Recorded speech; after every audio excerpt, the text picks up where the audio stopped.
Hello friends, very good afternoon. कैसे हैं आप सब? होप आप सब अच्छे होंगे। जैसा कि आप लोगों को पता है, ये हमारी बिजनेस ऑर्गेनाइजेशन एंड मैनेजमेंट की सीरीज़ चल रही है, जिसमें आज हम अपना नेक्स्ट टॉपिक पढ़ेंगे, importance and purpose of planning. कि प्लानिंग कितना ज़रूरी होता है एक बिज़नेस इन्वायरमेंट में। ठीक है, एक बिज़नेस में प्लानिंग की क्या ज़रूरत होती है। लेकिन टॉपिक स्टार्ट करने से पहले मैं आपको एक छोटी सी इन्फॉर्मेशन देना चाहूँगी कि अगर आपको इस सब्जेक्ट या किसी भी सब्जेक्ट के नोट्स परचेस करने हो तो आप मेरा डिस्क्रिप्शन बॉक्स चेक कर सकते हैं। तो आइए हम टॉपिक स्टार्ट करते हैं। हमारा टॉपिक क्या है? Importance and purpose of planning.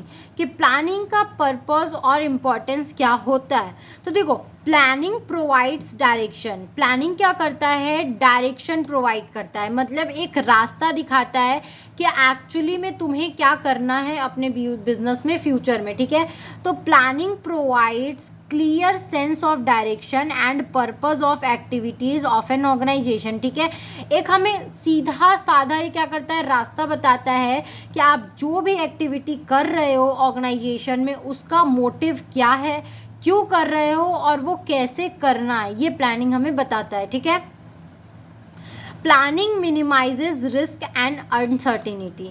Planning क्या करता है? अनसर्टिनिटी और रिस्क को कम करता है, मतलब फ्यूचर में होने वाले जो अनसर्टिनिटी हैं, मतलब जिनका हम उम्मीद नहीं करते हैं बट वो भी घटना घट जाती है, उनका और कोई भी रिस्क का क्या करता है? उनको मिनिमाइज करता है।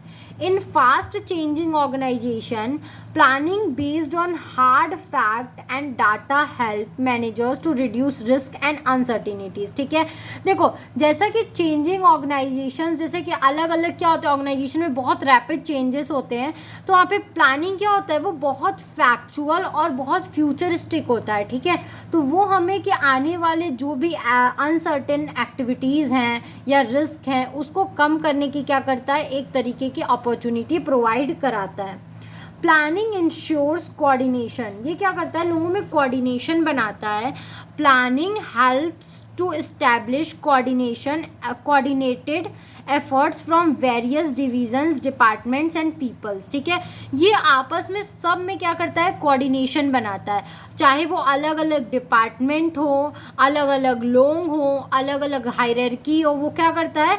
सब में कोऑर्डिनेशन बनाता है कि मतलब सब एक दूसरे के टच में रहें। Planning leads to economy. Planning helps accomplish an optimal utilization of physical and human resources, leading towards cost reduction, higher efficiency and productivity, which lead to better economy. देखो, ये प्लानिंग हमारी इकोनॉमी में भी बहुत ज़्यादा help करता है। कैसे?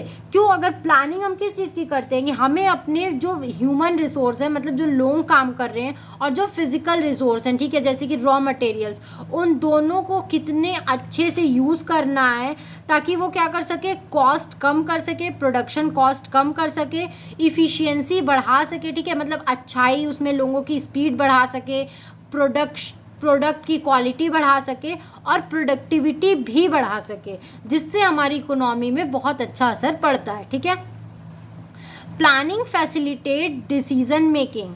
Planning helps in providing guidelines and दस फैसिलिटेट डिसीजन मेकिंग। ठीक है, प्लानिंग क्या करता है? अलग अलग जो गाइडलाइंस हैं उसको प्रोवाइड करता है, जिससे क्या होता है? डिसीजन लेना और भी इजी हो जाता है, क्योंकि हमें सब कुछ क्लियर प्लानिंग बताता है कि इसके ये नेगेटिव्स, ये पॉजिटिव, प्रोज कॉन्स, एवरी चीज़ के वो हमें बताता है। Planning reduces overlapping and wastage of efforts. Planning से क्या होता है?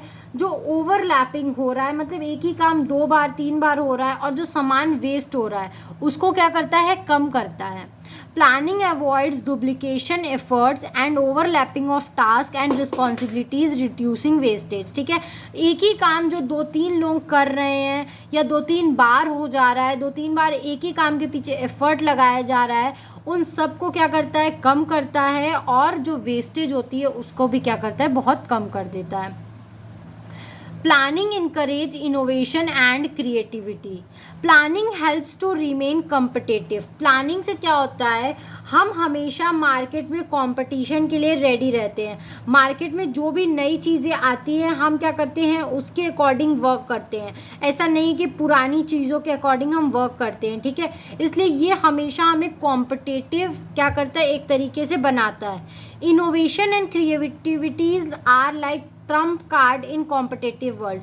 और जैसा कि हम जान रहे हैं कि अगर हमें कॉम्पिटिटिव वर्ल्ड में सरवाइव करना है तो हमेशा कुछ हमें नया इनोवेट और हमेशा कुछ नई क्रिएटिविटी क्या होती है, करनी पड़ती है. हम ओल्ड चीज़ों के साथ क्या कर सकते हैं, कोई भी काम नहीं कर सकते हैं या कंपटीशन में सरवाइव नहीं कर सकते हैं.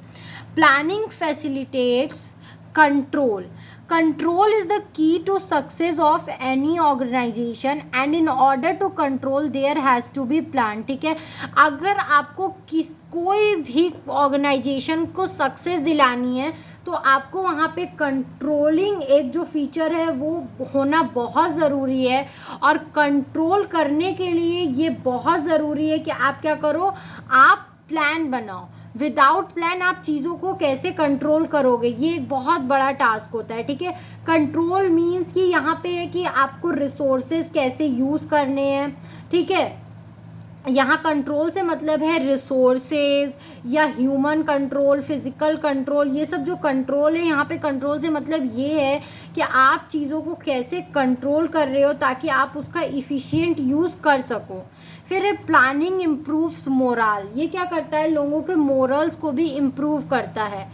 It employed participate in planning process. It boosts their morale and develop a broad mentality and thinking of achieving organizational goal. ठीक है, अगर क्या कर रहा है कोई भी बंदा प्लानिंग में पार्टिसिपेट कर रहा है तो इसका मतलब क्या हो रहा है, उसका मोरल मतलब कॉन्फिडेंस लेवल बढ़ रहा है और उसकी जो मेंटेलिटी है वो ज़्यादा दूर तक सोच पाएगी. ठीक है, अगर हम कोई टास्क लेते हैं तो उस टास्क को कंप्लीट करने के लिए हम थोड़ा ज़्यादा सोचते हैं कि हम इसको कहाँ कहाँ से कर सकते हैं. ठीक है, तो यहाँ भी वही है. और क्या होता है, इससे वो अगर वो ब्रॉड मेंटालिटी का होगा तो वो ऑफकोर्स ही बात है ऑर्गेनाइजेशनल गोल को अचीव करेगा ही करेगा. ठीक है, तो ये टॉपिक हमारा यहीं तक था. आई होप आपको ये टॉपिक समझ में आया होगा. अगर फिर भी आपको कहीं भी कोई भी प्रॉब्लम है तो आप मुझे कमेंट सेक्शन में कमेंट करके पूछ सकते हो. Thank you very much for watching my video and do like, subscribe and share my channel.